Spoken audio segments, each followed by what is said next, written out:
Bienvenue dans cette nouvelle vidéo consacrée au référentiel de naissance. Dans cette vidéo, j'aimerais répondre à une question qui m'a été posée concernant la zone ou maison 6 du référentiel de naissance. Donc c'est la zone qui est située ici. Dans ce référentiel, on a l'arcane du soleil en maison ou zone 6. Et donc je voudrais vous parler de cette zone, de comment la calculer et de ce qu'elle signifie. Alors la maison ou zone 6 du référentiel de naissance correspond à votre ressource, à votre don. Donc c'est vraiment une carte qu'il est intéressant de connaître, de calculer, d'avoir en tête, puisque c'est vraiment une énergie qui va être là pour vous soutenir, vous aider, quelque chose voilà, que vous pouvez vraiment mettre en valeur chez vous. Et quelque chose d'extrêmement positif, c'est intéressant d'en avoir conscience et de l'exploiter, à vrai dire. Alors, comment calcule-t-on cette ressource, ce don? Comment calcule-t-on l'arcane qui correspond à cette ressource? En fait, c'est très simple. Vous allez pouvoir le faire en même temps que moi. Vous utilisez vous additionnez votre jour et votre mois de naissance. Donc ici, on a l'ermite,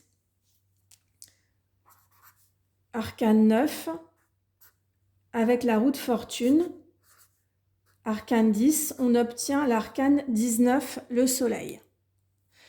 L'arcane qui se trouve ici est donc situé entre 1 et 22, vu qu'il y a 22 arcanes majeurs dans le tarot de Marseille. Comment faire quand le chiffre que vous obtenez est supérieur à 22? Dans ce cas, vous réduisez le total pour obtenir 22. Prenons l'exemple de quelqu'un qui serait né le 10, le 11, pardon, le 11 décembre. On a 23. On réduit 23 pour obtenir un arcane, suivant la même règle, 2 plus 3. Et on obtient un arcane majeur, 5, le pape. Donc si vous avez des nombres qui sont supérieurs, dont le résultat est supérieur à 22, vous réduisez le nombre pour obtenir un arcane entre 1 et 22. Donc vous avez forcément un arcane majeur situé entre 1 et 22 en maison 6, maison de la ressource des dons. Alors comment on interprète cette carte? Donc dans un premier temps, je vais vous suggérer de prendre cette carte et de l'observer, de voir ce qu'elle évoque en vous, avant de chercher des significations, des définitions ou autres. Observez cette carte et observez comment vous réagissez par rapport à cette carte. Voilà, est-ce que cette carte vous parle? Il est tout à fait possible que l'arcane ne vous parle pas ou que vous ne voyez pas vraiment en quoi cet arcane puisse être une ressource pour vous. Et dans ce cas, c'est intéressant justement parfois ça peut même être une sorte de difficulté pour vous. C'est possible que vous n'ayez vraiment pas accès à cet arcane et que ce soit une difficulté, un défi pour vous. Alors, sachant que cette carte est située pour vous dans la zone de la ressource, c'est vraiment important d'essayer de comprendre ce qui bloque dans ce cas et de lever le blocage pour accéder à cette énergie qui est totalement positive pour vous. Donc, d'essayer de ne pas se priver de cette énergie. Donc, observez cette carte, essayez de voir ensuite par rapport aux définitions de la carte, que vous trouverez par exemple dans les ouvrages de Georges Colleuil ou même sur internet. Essayez de voir dans les définitions en quoi cette carte peut être une ressource pour vous. Alors par exemple, si on part sur l'exemple du soleil, on pourrait se dire d'une façon totalement littérale, de façon très littérale, se dire: «Bah oui, pour moi, le soleil, c'est une ressource». Par exemple, j'aime aller, au soleil, j'aime prendre des bains de soleil, je suis de bonne humeur quand, il y a du soleil. Voilà, c'est complètement, basique. Mais si on va plus loin dans l'interprétation de cette carte, on peut se dire que, on pourrait dire, par exemple, que le fait, d'aider les autres, de communiquer avec les autres, de soutenir les autres, pour nous, c'est une forme de ressource. On se sent, vivant, on se sent, on tire de l'énergie, en faisant ça.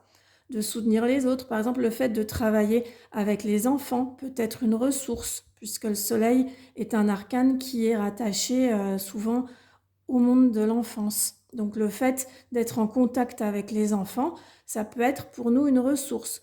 Donc il y a vraiment, plein de pistes à explorer et l'idée c'est de vraiment trouver, ce qui vous fait du bien, ce qui est pour vous, voilà, une ressource, mais également un don, c'est-à-dire qu'on a une capacité particulière par rapport à ça.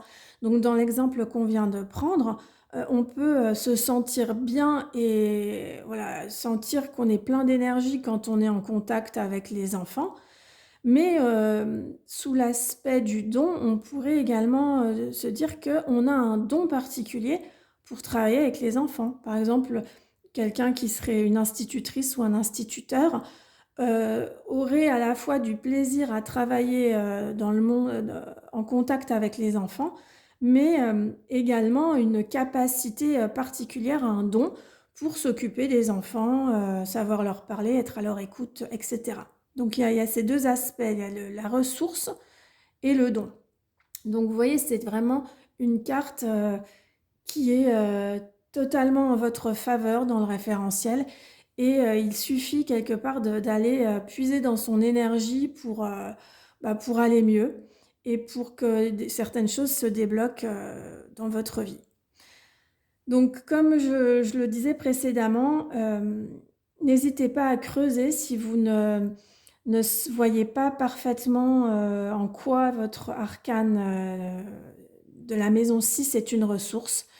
Et n'hésitez pas à regarder, où les choses pourraient bloquer si vous n'arrivez pas à vous connecter avec cette carte, puisque c'est vraiment une aide en fait, hein, dans votre référentiel et le fait d'y accéder, ça peut changer, mais vraiment, vraiment beaucoup de choses, pour vous. Alors voilà, n'hésitez pas à me dire si vous avez apprécié cette vidéo ou si vous avez des difficultés pour calculer, votre ressource. N'hésitez pas à témoigner dans les commentaires, je me ferai un plaisir de lire, vos retours. Je vous remercie et je vous dis à bientôt pour une nouvelle vidéo.